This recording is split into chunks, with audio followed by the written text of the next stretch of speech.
We stand now on day 19, and I need you to understand that if you're still standing with me right here, right now, you have crossed the threshold into a place where most people cannot breathe. You've survived the dip, you've mastered the discipline of the plateau, and on day 18, you put up the absolute firewall of the architecture of sacrifice. You cleared the field, you got ruthless with the outside world, understanding the zero-sum game of attention, and you said no to the good opportunities so the great one could thrive. You have minimized the external friction, you've shed the weight, you have built the ultimate fortress. But if you think the fight is over, you are absolutely wrong. Dead wrong, because the final enemy, the most insidious, the most deceptive, and the most persistent enemy you will ever face on your journey to massive history-making success is not outside of you. It lives right here in your chest. It is your emotion. You have minimized the external friction. You've shed the weight. You have built the ultimate fortress. But if you think the fight is over, you are absolutely wrong, dead wrong. Because the final enemy, the most insidious, the most deceptive, and the most persistent enemy you will ever face on your journey to massive history-making success is not outside of you. It lives right here in your chest. It is your emotion. I'm talking about your feelings, your temporary sense of lack, your fleeting doubt, your moment of exhaustion, your sudden irrational need for comfort. Most people who fail, they don't fail because they aren't smart enough. They don't fail because they aren't talented enough. They fail because they try to feel their way to victory. They believe that their raw passion, their initial excitement, their motivation is the engine that's going to carry them through the final grinding mile. But I'm here to tell you on day 19, at this altitude of excellence, that feeling, that motivation, that raw, unbridled passion is a variable, and variables, my friends, are the absolute enemy of a predictable, repeatable, and unstoppable system. You cannot afford to be dependent on something that shifts with the weather, something that changes with a bad night's sleep, something that collapses when a single email goes sideways. True, sustainable, history-making success is not built on the shifting sand of emotion. It is built on the cold, hard logic of unstoppable discipline. You got to remove the emotion. When you first started, back on day one, passion was a necessary thing. It was the irrational belief that gave you permission to begin. It was the dynamite you needed to blast off the launch pad. It was the want that fueled the first terrifying leap. But now you're no longer leaping. You're in orbit. The air is thin. The pressure is high. The margin for error is razor thin. And that volatile energy of raw passion is now a dangerous, unstable fuel that can cause you to veer wildly off course, or worse, burn out and crash back to earth. The professional, the champion, the person who achieves generational success, they recognize that their work is no longer about how they feel about the task. It is only about execution. When you clock in for your deepest, highest leverage work, you are not a creative artist waiting for inspiration. You are a surgeon. You are a machine that has been calibrated for a single perfect output. And a surgeon does not perform a life-saving procedure based on the feeling they have that morning. They execute based on the algorithm, the checklist, the protocol, the absolute uncompromised logic of their training. And you must treat your day the exact same way. It is a contract, a commitment, a covenant you made with your future self, and emotion has no standing in that court. You have to remove the emotion. Think about the systems you rely on every single day. The plane that takes you across the ocean. It is not held up by the pilot's mood or whether the crew is having a good day. It is held up by the laws of physics. The clock on your wall, it doesn't move faster or slower based on your stress level or your excitement. It operates on the immutable law of time. And yet you allow the most important mechanism in your life, your own output and performance, to be dictated by a cheap temporary feeling that lasted 15 minutes and faded away. If you leave the quality of your day 19 work to chance, if you say, I'll do it if I'm motivated, then you are implicitly declaring your entire mission a non-essential hobby. You are telling the universe that your dream is less reliable than your alarm clock. The ultimate respect you can show your goal is consistency, and you cannot be consistent if your performance fluctuates with every internal whim and every external minor setback. Consistency is logic. It is predictability. It is the unbreakable algorithm of success. And we are building that algorithm right now. So let's deconstruct this seductive myth of motivation. Motivation is what happens after the execution, not before. Most people wake up and wait for the feeling of urgency or excitement to show up before they start the work. The champion reverses the equation. The champion starts the work, and the feeling of satisfaction or momentum shows up because they honored their commitment. Action creates the motivation, not the other way around. You cannot rely on that volatile chemical rush, that fleeting sense of excitement, to propel you through the dry, tedious, necessary work of the high-altitude performance zone. That is where the grinding, uncelebrated repetition happens. You need a force that is stronger than any feeling, a force that is utterly indifferent to your current comfort level. You need the logic of the transaction. The transaction is simple. I execute the non-negotiable task regardless of feeling, and in return, I receive the non-negotiable result. You are exchanging perfect repetitions for compounded excellence. This is a business deal with the universe, and you don't negotiate a business deal based on how sad you feel that morning. You execute the contract, you demand the result, and you leave the emotion at the door. The "I don't feel like it" barrier. That's the point where 99% of people quit, and they dress it up with high-minded excuses. I need to wait for inspiration to strike. I need a better environment. I'm just too tired today. That is your internal toddler throwing a tantrum at the thought of friction, and the logic of your unstoppable discipline must be the stern, unflinching adult in the room that says, I hear you. I understand you don't feel like it. But your temporary feelings have been overruled by the signed contract of your long-term vision. You are not allowed to negotiate with the weak 2-year-old version of yourself. You decided the destination when you were rational, strategic, and focused. That was your best self making an absolute commitment. Now your tired, whiny, emotional self is trying to introduce a veto into the system, and you must treat that emotional veto like a virus. You must isolate it, observe it, acknowledge its presence, and then execute the protocol anyway. The feeling is completely irrelevant. The goal is the only thing that matters. The logic must override the lament.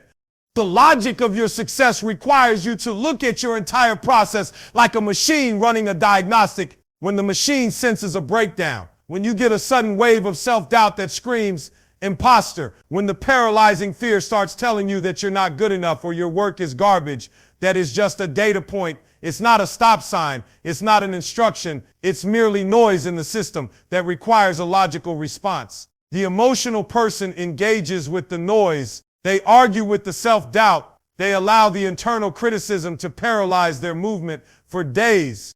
The logical person does not engage. They simply observe the doubt. Oh, there's the familiar feeling of panic. Noted, and then they immediately return to the task at hand. You treat the feeling like a blinking yellow light on the dashboard. You acknowledge its existence. You know what it means, but you don't let it seize control of the steering wheel. Your hands remain locked on the 10 and 2. Your eyes remain locked on the road ahead. The logic is irrefutable. My past failures and my current fears are irrelevant data points. The only relevant action is the next perfect repetition. This is the profound power of turning your high-leverage work into unbreakable habits. Habits are logic circuits that run on autopilot. They completely remove the need for daily decision-making. And remember, every single decision you make, even minor ones, drains your limited supply of cognitive energy. The logical champion looks at their day and says, how many processes can I automate so that I never have to decide to do the work? You don't decide to breathe. You don't decide to put your clothes on. It's a chain of automated actions. You must make your highest value, high leverage work The writing, the coding, the training, the selling, the practicing. Just as automatic as breathing, you build friction for the bad choices. The phone is locked in the safe. The internet is blocked at certain hours. You literally make it harder to fail than to succeed, and you lubricate the path for the good choices. The running shoes are laid out right by the bed. The laptop is open to the exact document you need. The meal prep is already done. This isn't about willpower. This is about engineering the environment to make the logical choice, the path of least resistance. You have removed the emotion from the equation by making the choice for your tired future self. That is cold, hard logic. We must also address the most sophisticated enemy that emerges after success, the ego trap. When you get that first major win, that big contract, that moment when the applause is loudest, the ego starts to whisper that you've arrived, that you can relax, that the rules no longer apply to you. That, my friends, is the poison. You suddenly start to negotiate with your system. I'll skip the gym just this once. I earned it. I'll sleep in a little. The results from last week speak for themselves. The cold, hard logic demands that you recognize this for the profound lie that it is. The exponential curve you're on requires more discipline to maintain than it did to start. You are defined not by your last win, but by the integrity of your next execution. That last win is now just a single data point in the history file. It is irrelevant to the system's current operation. The emotional person rests on their laurels and celebrates indefinitely. The logical champion sees a new higher standard that must be instantly met and then surpassed. The system must be unbreakable. It cannot bend to the flattery of the crowd or the seduction of the ego. Now let's get into the specifics of the logic of the compound. You need to understand that your eventual massive success is not built on random home runs. It is built on a massive, relentless pile of singles. One perfectly executed base hit after another. The emotional person is always looking for the massive breakthrough, the miracle moment, the 20-unit jump that gets them fame overnight. The logical person knows that the 20-unit jump is just the visible result of 20,000 one-unit decisions made perfectly and consistently over time. You must fall in love with the 1% better every day, the one extra repetition, the one more paragraph, the one more phone call. That 1% is completely devoid of emotion. It is a measurement, a calculation, a simple task that is too small to fail. You don't have to be great every day. You just have to be unbreakable every day. And you do that by making your daily commitment so small, so simple, so logical that your emotional mind cannot even argue with it. It's non-negotiable math. It's just adding the next single digit to the compounding ledger.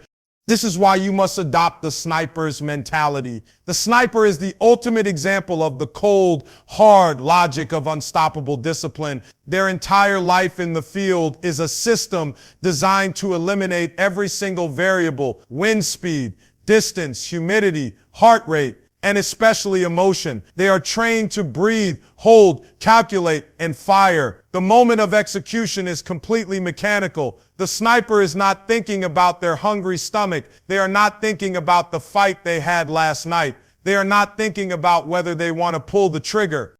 They are only thinking about the system. They sacrifice everything that is personal and volatile for the sake of perfect logical precision, and that is your mission. Now, your central project is the target, and emotion is the tremor that causes you to miss the mark. It introduces movement, uncertainty. You must become immobile in your focus, indifferent to the noise. You are the execution machine. The cost of a tremor at this distance is catastrophic failure, and you are not allowed to fail.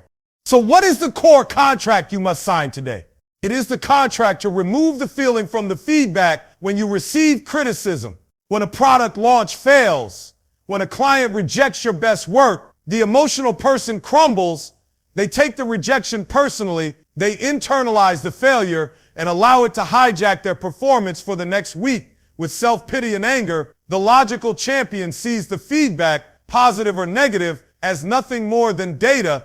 If you fail, the failure is not a commentary on your worth. It is a commentary on your method. It is a process problem, not a personal problem. The logical mind simply says, thank you for the data. I will now analyze the error, adjust the algorithm, and repeat the test. There are no tears. There is no pity party. There is no screaming at the computer. Just cold, clinical observation and immediate course correction. You cannot fix a machine if you are busy arguing with the error message. You must simply read the error message and fix the code.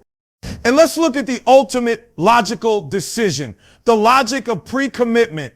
You use your rational mind today to tie the hands of your emotional self tomorrow. You commit when you are strong, so you cannot retreat when you are weak. This is why you paid for the gym membership for the whole year. You pre-committed the resources. This is why you schedule your deep work with another person or a colleague who will hold you accountable. You pre-committed the social pressure.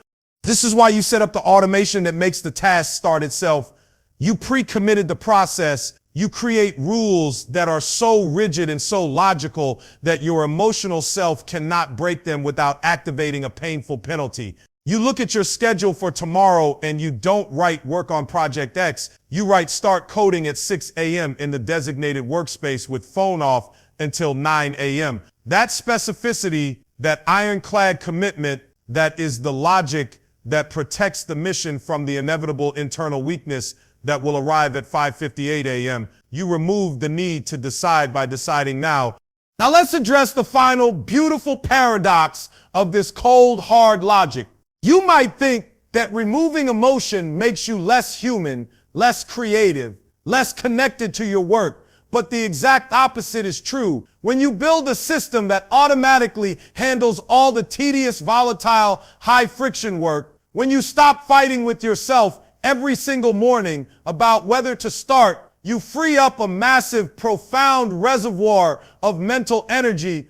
You free up your cognitive margin. You free up the space that used to be consumed by self-doubt and argument, and it is in that silence, in that profound peace created by automated discipline, that the true passion, the deep creativity, the highest level of human insight finally has the room to emerge. You are sacrificing the cheap, temporary emotion of motivation for the deep, sustained, profound joy of mastery. You are sacrificing the anxiety of uncertainty for the peace of predictable execution. This is not a life of restriction. It is a life of ultimate freedom. Freedom from the tired, the whining, the temporary emotional self that holds you captive.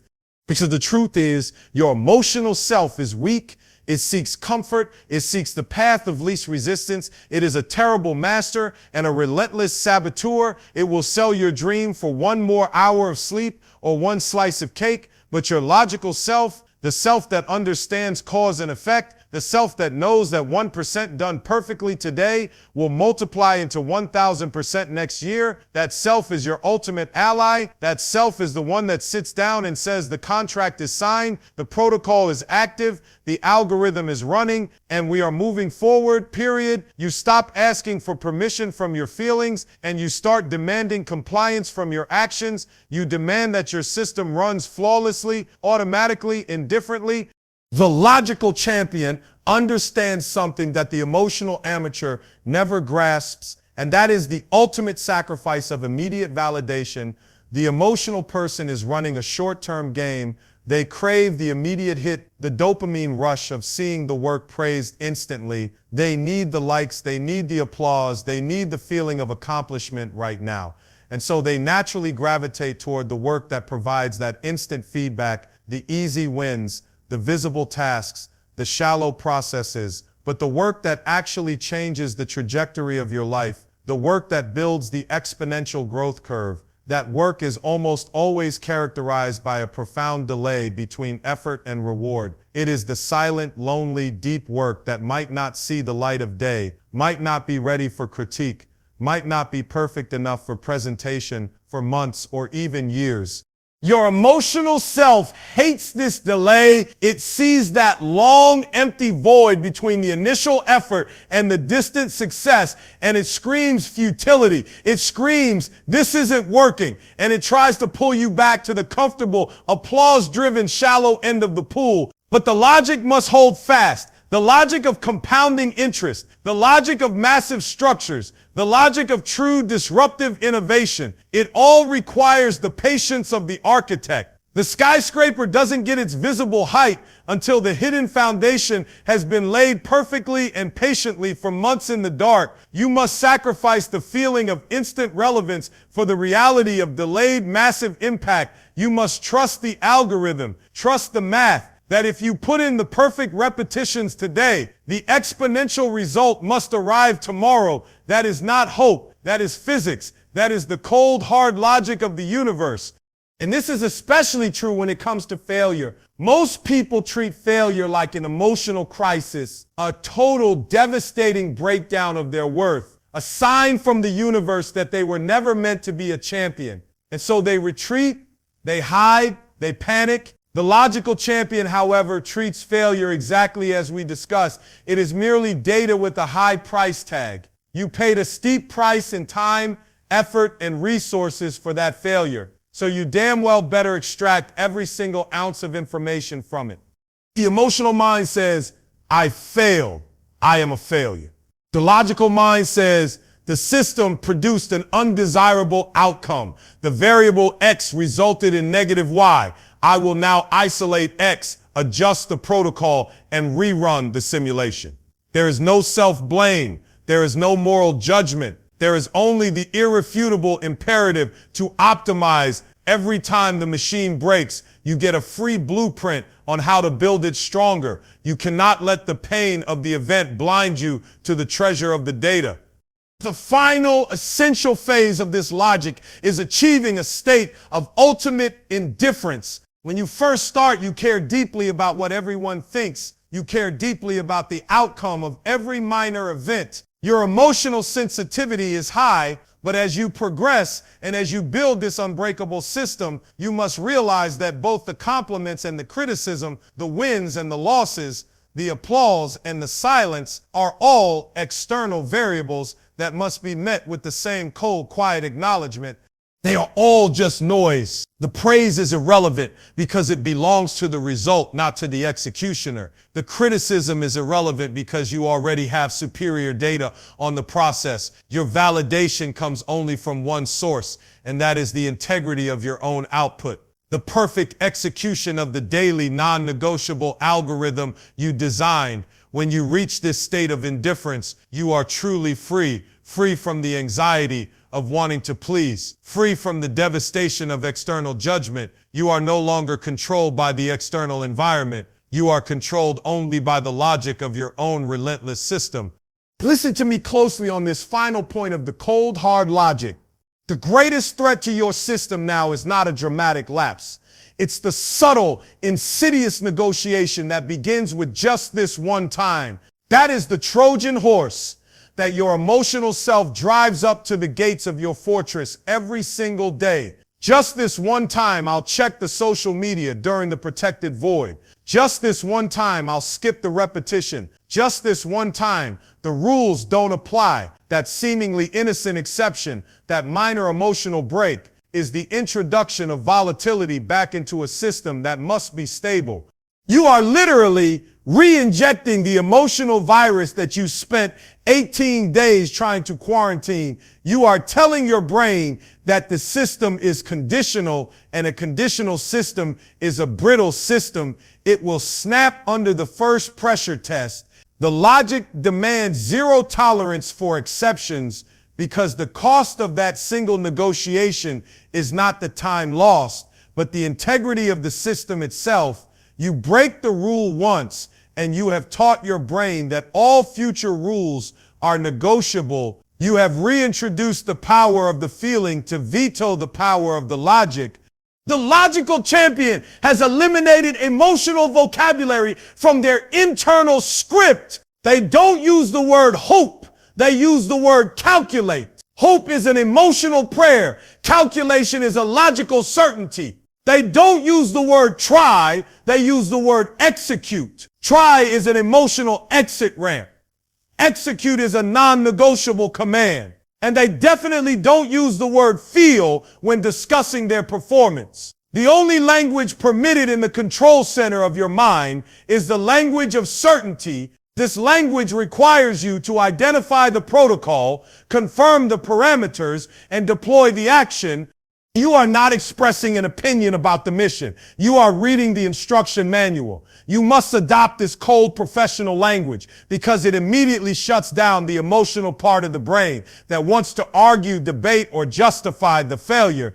The language of certainty forces compliance. It creates an immovable foundation where every single action is framed as a foregone conclusion. You will work for 3 hours. You will get the repetitions in. You will maintain the protocol. There is no room for the emotional question mark.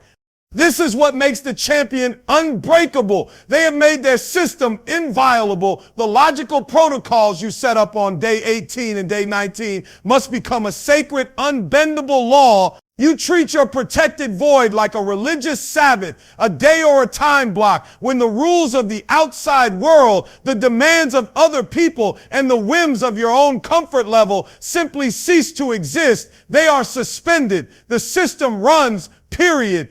This is not fanaticism. It is high altitude survival. Because at this level of performance, you recognize that the system is the engine that generates your future self, and you would no sooner tamper with that engine than you would cut the parachute before a jump. You have faith not in fate, but in faultless logic. This faith is the last layer of defense, the final shield against the self-sabotage of emotion. Trust the math. Trust the system, trust the protocol. And now let's talk about the currency of this logic. Time. Time is the ultimate non-emotional currency. It is the only resource that operates entirely outside of your feelings. It is the single-digit clock ticking down to your deadline, and it does not care if you are motivated or miserable. Therefore, you must apply the time calculus to every minute of your day. You must logically assign a leverage score to every single action you take. If an action has a low leverage score, if it takes 20 minutes and produces a 1% gain, your logical self must delete it, delegate it, or defer it. Your feelings will desperately try to fill your time with tasks that feel busy, tasks that are easy to start and easy to finish. This is the illusion of productivity, but your logic must demand high leverage only. Anything else is a voluntary surrender of your future. You are trading an hour of shallow, low leverage activity for exponential momentum. Your hours are not for comfort, they are for compounding.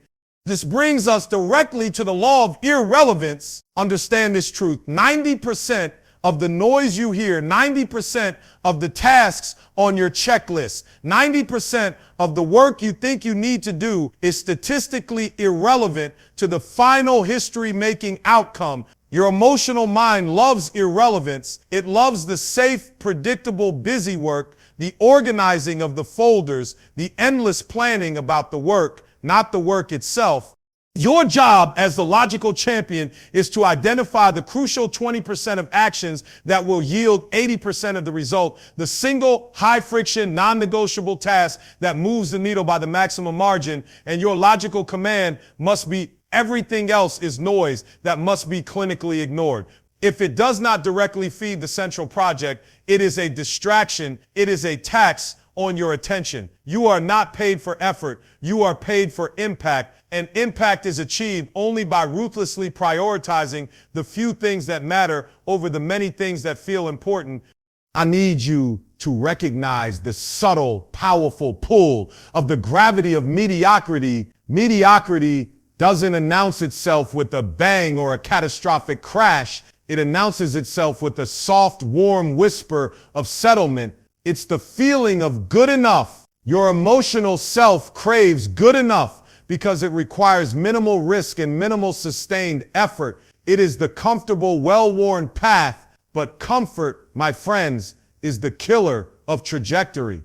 The logical champion knows that massive success is an unnatural state. It requires constant logical force and energy to overcome the downward pull of the status quo. Every day you are not actively improving your system. You are passively allowing gravity to take over. You cannot stand still at this altitude. The logical mandate is aggressive optimization, always questioning the process, always seeking the flaw, always demanding the next 1%. The moment you feel comfortable, the moment you feel the whisper of "that's sufficient," you must logically and immediately introduce a new higher standard. Comfort is a sensor of danger, and this system requires maintenance. The logic is not about burning out. The emotional person works until they collapse, driven by guilt or adrenaline. They hit the wall and the system shuts down for days. That is wildly illogical. The logical champion treats rest as a protocol, not a reward. Rest is not a weakness. It is a maintenance cycle for the machine you are. If your machine breaks, your output goes to zero. That is the ultimate inefficiency. So you must logically schedule the rest, the sleep, the recovery with the same ironclad discipline you schedule your deep work. It must be measured. It must be non-negotiable. It is an input designed to maximize future output. The emotional mind says, "I'm too tired to work. I'll rest now." The logical mind says, "The clock has hit 9 p.m. Protocol mandates sleep to maintain peak execution efficiency tomorrow. I must comply with the maintenance schedule to ensure 100% availability during the next work window." The final stage of cold hard logic is to ensure the system survives you. You must write down the entire protocol, the checklist, the rules, so that if you were to disappear tomorrow, someone else could step in and execute your output perfectly. This is institutionalizing the system. The emotional person keeps the genius locked in their head, making the process fragile, dependent on their volatile brilliance. The logical person extracts the genius, simplifies it into a repeatable sequence, and codes it into a document. Your life's true work is not the result. It is the algorithm that produced the result.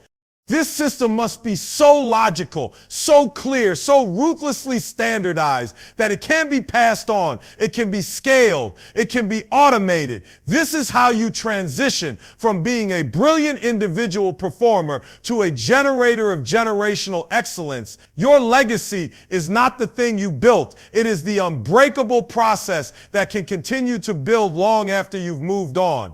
The moment you write down the protocol, you transfer the authority from your unreliable emotional self to the external, objective, and immortal logic of the instruction manual. You become the master of the system by making yourself redundant to the process. And that is the final greatest logic.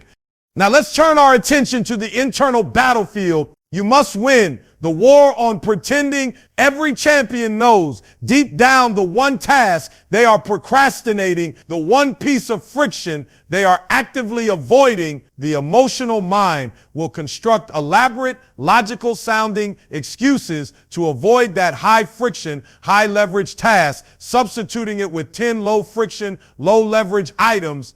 The final act of intellectual honesty required on day 19 is to look at your entire plan and ask one simple surgical question. What is the critical path item that I am actively afraid to start? That fear, that avoidance, that internal dread is the final whisper of emotion trying to hijack the control panel. You must logically identify that item and make it the non-negotiable first repetition of the day. You do not earn the right to the easy work. You do not earn the right to the maintenance work. You earn the right to exist in this sphere by executing the single hardest, most critical task first. That is the logical payment required to unlock the rest of your day.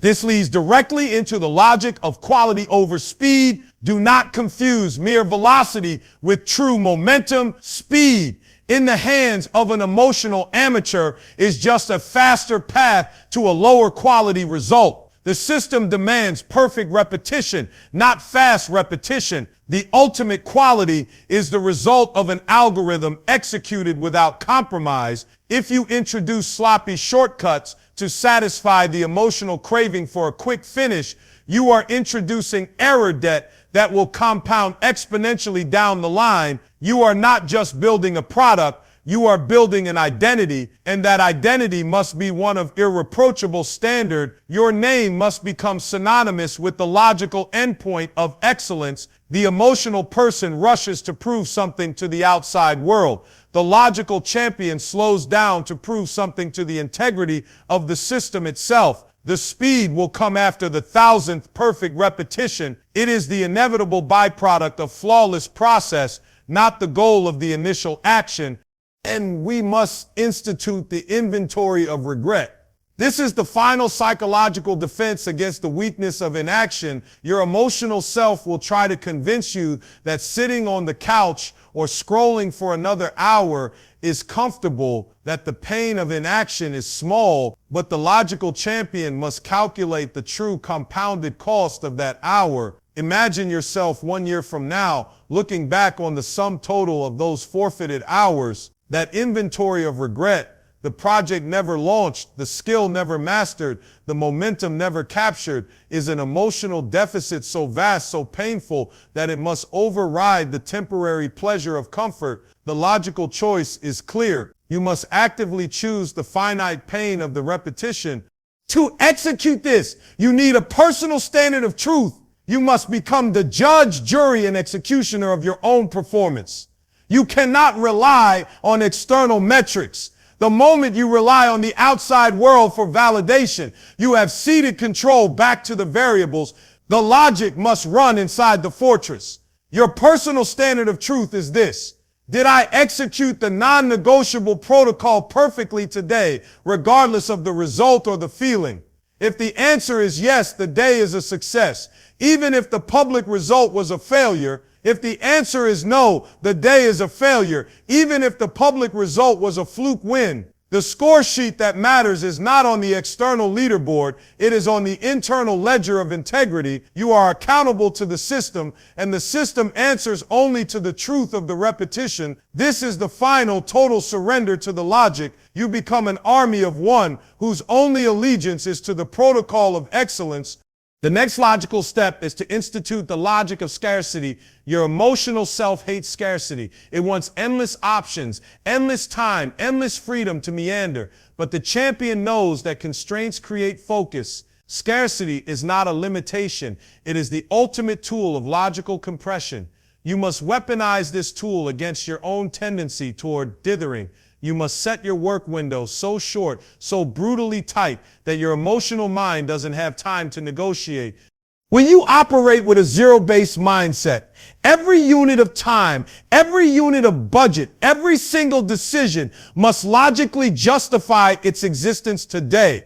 If you have unlimited time to finish a task, you will use unlimited time. That is the logical failing of the emotional mind. But if you have 45 minutes and the consequence is catastrophic failure, the noise immediately stops. The focus is absolute. You must impose that artificial logical pressure onto your system. You don't need more time. You need less time and more urgency. Scarcity forces ruthless prioritization. It is the mechanism that separates the essential from the merely pleasant. Embrace the logical compression. And with that scarcity comes the establishment of the internal metrics of integrity. You cannot manage what you do not measure, and the emotional mind tries to measure external approval, but the logical champion measures the health of the machine. This is your integrity score. It is the only metric that matters. The integrity score is a pure count of how many non-negotiable protocol points were executed perfectly today. Did I start on time? Did I maintain the protected void? Did I complete the hardest task first? The final external success, the revenue, the applause, the win, that is a lagging indicator. It is the result of what you did 6 months ago. But your integrity score is the leading indicator. It tells you right now if your system is operating at 100% efficiency. You must logically detach your emotional well-being from the volatile lagging indicator and anchor your identity to the unbendable leading indicator. You are not defined by the results of the past, but by the integrity of the execution in the present moment. The data must be irrefutable. Did the system run? Yes or no? This brings us to the logical weaponization of pain. Your emotional self is programmed to avoid pain at all costs. It is the primary reason for procrastination and low leverage activity, but the champion recognizes that the friction, the difficulty, the temporary pain of growth is the course correction signal. The pain point in your process is where the competition quit. It is the logical barrier to entry for true excellence. Therefore, you must logically move toward the friction, not away from it. When you encounter the maximum point of resistance, the complex code, the difficult conversation, the 1,000th repetition that makes your muscles scream, your logical mind must register that signal and command, increase force, increase repetition. You must make the logical calculation that the temporary finite pain of that action is necessary to escape the infinite devastating pain of future regret. The pain is not a problem. It is the catalyst. The pain is the sound of your system upgrading. And finally, you must assert the logic of unilateral action. The emotional amateur waits for consensus. They wait for a second opinion. They wait for permission from a mentor, a client, or a partner. They are crippled by the fear of being wrong. But the logical champion has built a system of such detailed, data-driven integrity that the system itself becomes the source of permission. When your internal integrity score is 100%, when your metrics say go, when the logical conclusion is irrefutable, you must execute unilaterally. You are the commander of the most powerful machine in the world, your own system, and you do not take external orders that contradict the flawless protocol. Hesitation is a logical loss of advantage. It introduces a delay that allows entropy to creep back in. When the data says execute, you deploy the action immediately and without emotional review. The world's applause and permission are irrelevant. Your only master is the integrity of your own protocol. You are the custodian of the algorithm.